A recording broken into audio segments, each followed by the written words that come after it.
Now, another guest that we had this evening, some of you probably also know her, and she was another woman who left her mark here, Norma Hoyt, who died in 1989.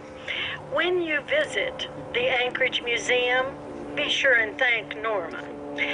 One of her contributions is she traveled and brought Alaskan art back to Alaska. So we have Norma Hoyt as portrayed by Jane Baird.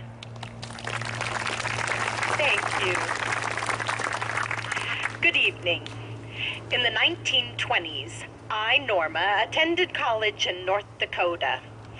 While I was there, I had the good fortune to make friends with a girl whose sister taught school in Juneau, Alaska. Oh, she sent us the most marvelous letters about her adventures in the territories. And we pored over them like giddy schoolgirls do romance novels. Well, I decided right then and there I knew what I was going to do with my life. I had 3 goals. I was going to get my degree, get my teaching certificate, and teach in Alaska. That was the plan. Well, it didn't quite work out that way. Though in 1927, I did have the opportunity to travel as far north as Skagway with a group of other potential teachers. Unfortunately, there were no jobs at the time, so I went back to North Dakota and began teaching there. Hometown girl.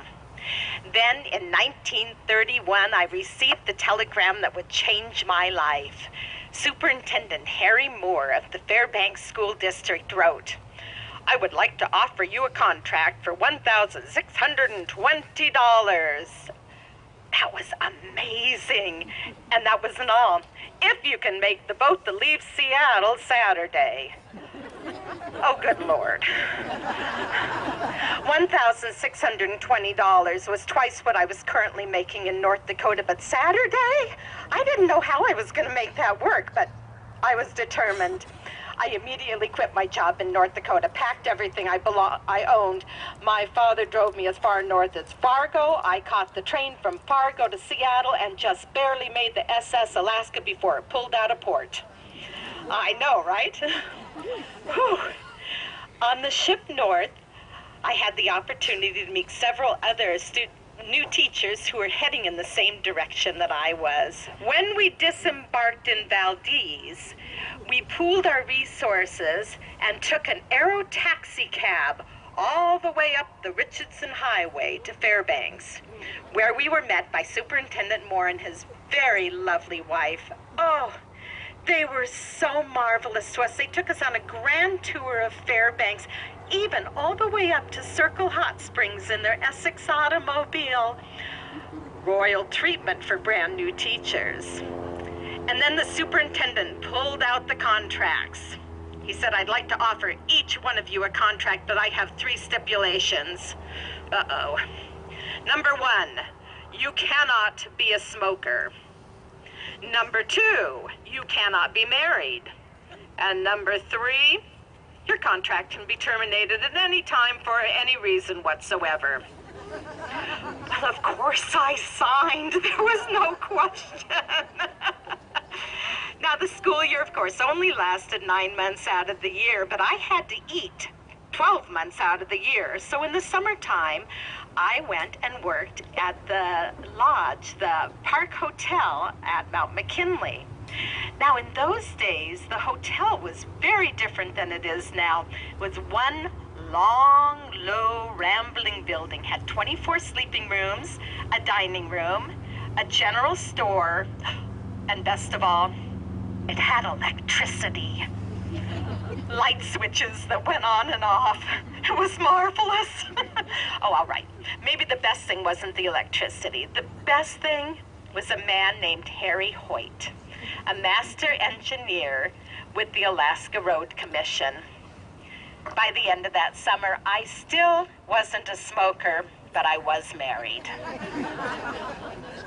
Harry and I moved to Anchorage, Alaska, where we started a family, our son Harold, and a business, the Hoyt Motor Company on the corner of 5th and D Street.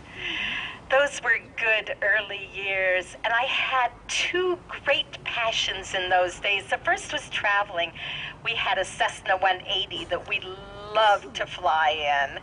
The second was collecting Alaskan art, as Scarlett might have mentioned a moment ago.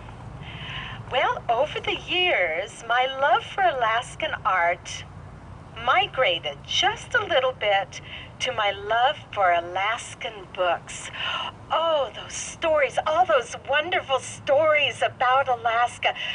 Dog teams and their mushers racing across the frozen tundra with hungry wolves nipping at their heels. Stories about miners and trappers locked in isolated cabins trying to survive yet another winter. Even stories about school teachers. Well, I decided I had to do something about this. All those wonderful books, I knew they were out there somewhere, so I began traveling. On one memorable trip, my good friend Alice Green and I went all the way back to New York State, and on our way back across the country, zigzagging through 33 states, we stopped at bookstores in every place we went. And every bookstore we stopped at, we said, "You don't happen to have any fiction about Alaska, do you?" And if they did, well, we just bought those books right up. We spent a lot of nights putting those books into boxes and putting them in the mail to send back to Alaska. And when I got home, I had the joy of unpacking every one of those boxes. Well, after a few years, I had to downsize a little bit. I moved out of my large apartment into a much smaller apartment. And as I was unpacking all 2,000 books that I had collected over the years, I realized I had no place for these. They were in boxes under the bed. They were piled on the countertops. They were filling the bathroom, for goodness sakes. I had to do something about this. I was becoming a crazy woman. So reluctantly, I boxed all of those books up again, and this time I donated them to the Lusac Library. In honor of my donation, Mayor George Sullivan named September 9th, 1979, Norma Hoyt Day.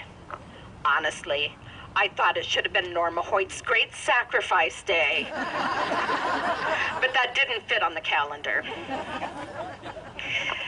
Do you know those books are still there at the library? Yes, they are. Well, by this time, when I was in my 80s, I had been to every continent with family or friends, except for one, Antarctica. So I made one last trip and spent a few weeks in Antarctica. They didn't have any books about Alaska, but I had a wonderful time anyway. I passed away 2 months after I returned, but my legacy, those books, they still live on. In fact, I brought one with me today, and you can't see it from there, unfortunately, but my nameplate is still in the front. So I have an assignment for all of you for the rest of the summer. Go on over to the library, find a book to read. If it's one of mine, I will give you extra credit. Thank you.